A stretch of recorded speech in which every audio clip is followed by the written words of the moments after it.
Hello friends, slate chalk and টকের আজকের নিবেদন লীলা মজুমদারের একটি গল্প, ভুতুড়ে গল্প। বাড়িতে পা দিয়েই আমার মেজ পিসেমশাই টের পেলেন কাজটা ভালো করেননি। বাড়িটার বাইরে থেকেই গা ছমছম করে। কবেকার পুরনো বাড়ি, দরজা জানলা ঝুলে পড়েছে, শ্যাওলা জমে গেছে, ফোকরে ফাটলে বড় বড় অশ্বত্থ গাছ গজিয়েছে। ফটক থেকে সামনের সিঁড়ি পর্যন্ত রাস্তাটা আগাছায় ভর্তি, আর তার দুপাশের সিরিজ গাছগুলো ছোপড়া হয়ে মাথার উপর আকাশটাকে অন্ধকার করে রেখেছে। সন্ধেও হয়ে এসেছে, চারিদিকে সারা শব্দ নেই। কেমন একটা সোদা সোদা গন্ধ নাকে আসছে। মেজ পিসেমশাই হাতের লণ্ঠনটা জ্বেলে ফেললেন। বারবার দোতলার ভাঙা জানলাটার উপর চোখ পড়তে লাগলো। বারবার মনে হতে লাগলো এক্ষুনি জানলার সামনে থেকে কে বুঝি সরে গেল।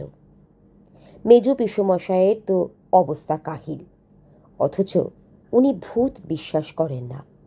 সেই জন্য তাল ঠুকে ঠুকে ঢুকে পড়লেন বাড়ির ভিতরে। গঙ্গার উপর বাড়ি। ঢুকেই একটা বড় খালি ঘর, আবছায়াতে হাঁ করে রয়েছে। লণ্ঠনের আলোতে দেওয়ালে পিসেমশাইয়ের প্রকাণ্ড ছায়াটা নড়ে বেড়াচ্ছে। পিসেমশাই তাড়াতাড়ি হল পেরিয়ে গঙ্গার ধারে এসে দাঁড়ালেন। প্রকাণ্ড একটা বারান্দা, তার রেলিং ভাঙা, তারপর এক ফালি শান বাঁধানো চাতাল, তার চারিদিকে সাদা সাদা পাথরের মূর্তি সাজানো। তারপরেই ঘাটের ভাঙা সিঁড়ি জল অবধি নেমে গেছে, তার অসংখ্য ইঁট জলে ধুয়ে গেছে।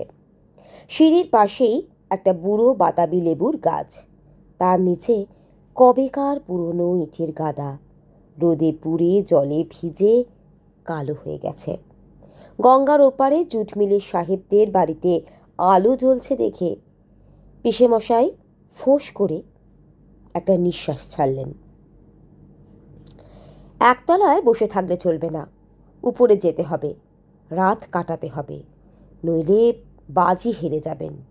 ক্লাবে মুখ দেখাতে তো পারবেনই না, উপরন্তু যোগুর বাবা সোনালি ছাগলটাকে নিয়ে যাবেন। হলের দুপাশে সারি সারি ঘর, তাদের দরজাগুলো আধ খোলা। দু একটা বিশাল বিশাল কারিকুরি করা ভাঙা তক্তপোষ, দু চারটে প্রকাণ্ড খালি সিন্দুক, এক আধটা বৃহৎ রংচাটা আয়না ছাড়া কোথাও কিছু নেই। মেজ পিসেমশাই তাড়াতাড়ি একবার সবটা দেখে নিয়ে এক দৌড়ে ওপরে উঠে গেলেন।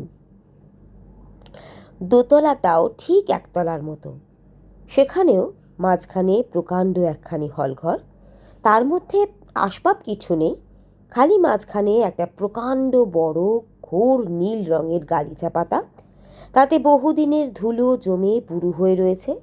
আর ঘরের কোণে দেওয়ালে একটা সেতার ঝুলছে, তাতে তারের কোনো চিহ্ন নেই। মেজ পিসেমশাই খানিকক্ষণ চুপ করে দাঁড়িয়ে থাকলেন, দেওয়ালের দিকে পিঠ করে, যাতে পেছন দিক থেকে হঠাৎ কিছুতে এসে না পড়ে। কিন্তু দাঁড়িয়ে থাকলেও চলবে না, প্রত্যেকটা ঘরের বর্ণনা দিতে হবে, তাই প্রত্যেকটা ঘর একবার দেখা দরকার। ভয় ভয় আবার কিসের? ভূত তো আর হয় না। ঘরগুলি প্রায় সবকটাই দরজা খোলা, একেবারে খালি, ধুলোয় ধূসর। দু একটাতে ভাঙা ভাঙা আলমারি, প্রকাণ্ড জলচৌকি দেওয়ালে ঠেস দিয়ে দাঁড়িয়ে আছে। ছাদের দিকে তাকিয়ে দেখেন আলো ঝোলাবার বড় বড় হুক আছে, তার আশেপাশের ছাদটাতে ঝুল কালির দাগ রয়েছে। মেজ পিসেমশাই প্রচণ্ড অস্বস্তি বোধ করতে লাগলেন। তাছাড়া রাতই যখন কাটাতে হবে, একটা বসবার জায়গা তো চাই। হলের ওপাশে গঙ্গার উপরে চওড়া বারান্দা, গঙ্গায় একটা স্টিমার যাচ্ছে, তাতে মানুষ আছে, আলো জ্বলছে, ওপারে শত শত আলো জ্বলছে। মেজ পিসেমশাই রেলিংয়ের ধারে এসে দাঁড়ালেন। ভর দিতে ভয় করে, যদি ভেঙে পড়ে। হাঁপ ছেড়ে বাঁচলেন, ওই তো জাহাজে কত লোক দেখা যাচ্ছে।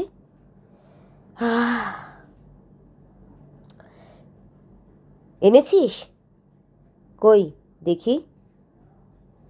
চমকে মেজো পিসেমশাই ফিরে দেখেন গা ঘেঁষে দাঁড়িয়ে আছেন সাদা জাব্বা জুব্বা পরা একটা বুড়ো মতো লোক।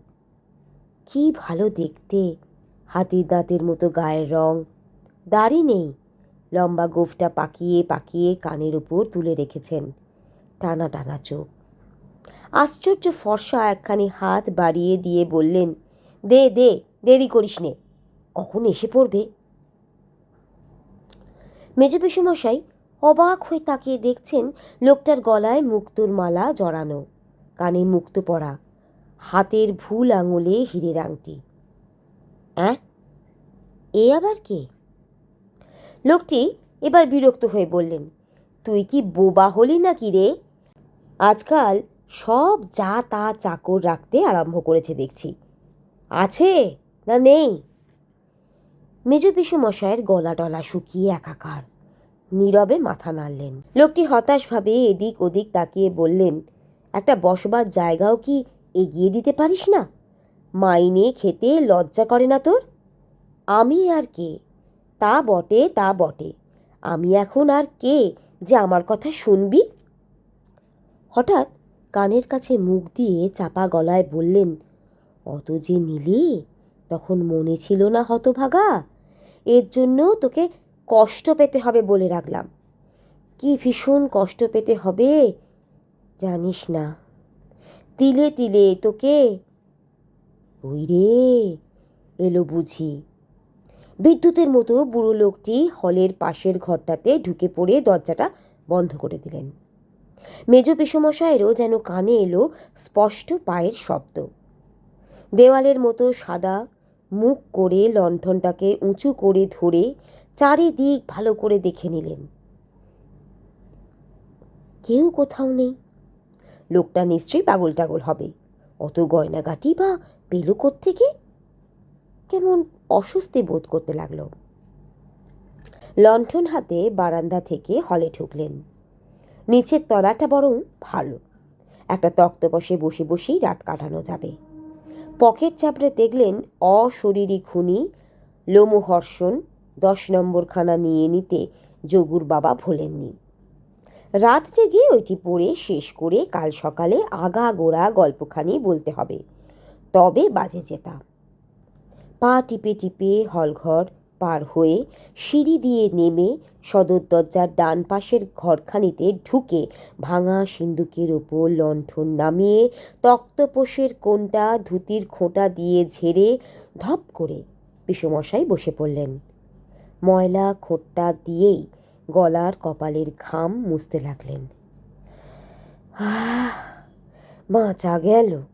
ভাগ্যিস ভূতে বিশ্বাস করেন না, নইলে তো আজ ভয়েই আধমরা হয়ে যেতে হতো। সামনের রংচটা আয়নাতে একখানি সাদা ছায়া পড়ল। বুড়ো লোকটি ধীরে ধীরে ঘরে ঢুকে অনুনয়ের স্বরে বললেন, দিয়েই দে না বাবা, তোর আর কি কাজে লাগবে বল? যারা দেয় তারা প্রাণ হাতে করে এনে দেয়, না পেলে আমার প্রাণ বেরিয়ে যায়। কেন দিচ্ছিস না বাপ? একে একে সবই তো প্রায় নিয়েছিস, আরও চাস বুঝি? তোর প্রাণে কি মায়া দয়াও নেই? প্রথম যখন এলি কি ভালো মানুষটি ছিলি, আমি ওপরের ওই নীল গালিচাটে বসে সেতার বাজাতাম, আর তুই বারান্দায় দাঁড়িয়ে দাঁড়িয়ে হাঁ করে শুনতিস। তোকে কত না ভালোবাসতাম, এটা ওটা রোজই দিতাম, কত না ভালো মানুষ সেজে থাকতিস। ভেতরে ভেতরে তুই যে এত বড় একটা বিশ্বাসঘাতক কেউটে সাপ, তা কি আর জানি? মেজো পিসেমশাই লাফিয়ে উঠে এক হাত সরে দাঁড়ালেন।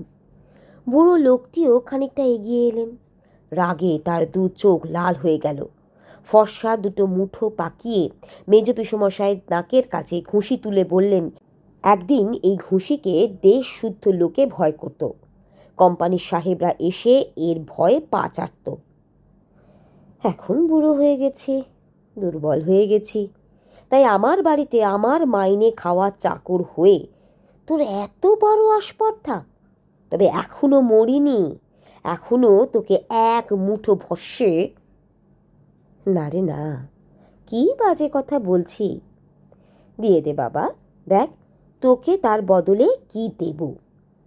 এই বলে বুড়ো লোকটি আঙুল থেকে হীরের আংটিখানি খুলে মেজ পিসমশাইয়ের দিকে বাড়িয়ে দিলেন। মরিয়া হয়ে পিসমশাই ইদিক উদিক তাকালেন। কি যে দেবেন ভেবে না পেয়ে পকেটে হাত দিতেই গোলাপি বিড়ির প্যাকেট দুটোর উপরে হাত পড়ল। তাই বের করে বুড়োর হাতে দিয়ে দিলেন। সত্যি দিলে? বাঁচালে বাবা। এই নে, আমি আশীর্বাদ করছি তোর 100 বছর পরমায়ু হবে। এই বলে আর এক মুহূর্ত অপেক্ষা না করে মেজ পিসমশাইয়ের বুক পকেটে আংটি ফেলে দিয়ে হলের মধ্যে দিয়ে সিঁড়ির দিকে দিয়ে ছুট। পিসমশাই হাঁ করে তাকিয়ে রইলেন। সিঁড়ির প্রথম ধাপটা অবধি তাকে লণ্ঠনের ক্ষীণালোকে দেখতে পেলেন।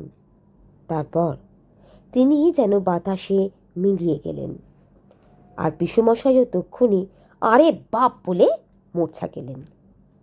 পরদিন সকালে যোগুর বাবা, পটলের মামা, আমার বাবা আরও 5-7 জন গিয়ে ঠ্যাং ধরে টেনে পিসমশাইয়ের ঘুম ভাঙালেন।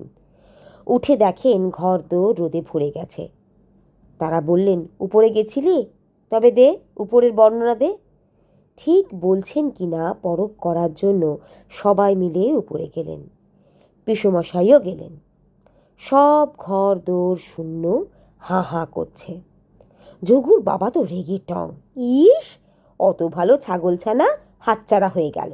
ইস, ক্লাবের রাক্ষসগুলোকে তার উপরে বাজির খাওয়া খাওয়াতে হবে। মাটিতে অশরীরী খুনে পড়ে আছে। ঠিক হয়েছে, বড় যে ঘুমোচ্ছিলি, বইটা পড়েছিলি? বল তবে, আগা গোড়া গল্পটা বল। মেজ পিসমশাইয়ের মুখে আর কথাটি নেই। মনে মনে দেখতে পেলেন যোগুর বাবা সোনালি ছাগলটাকে তাড়িয়ে তাড়িয়ে বাড়ি নিয়ে যাচ্ছেন। সারা রাত ঘুম লাগিয়েছেন, স্বপ্ন দেখেছেন, তার উপযুক্ত সাজা তো হবেই। লজ্জায় দুঃখে মাথা নিচু করতেই চোখে পড়ল বুক পকেটের ভিতর হীরের আংটিটি জ্বলজ্বল করছে। মেজ পিসমশাই গা ঝাড়া দিয়ে উঠে বসে বললেন, নিয়ে যা তোর ছাগল। ইস, ভারী তো ছাগল। বলে আর এক মুহূর্ত অপেক্ষা না করে সোজা বাড়িমুখো রওনা হলেন।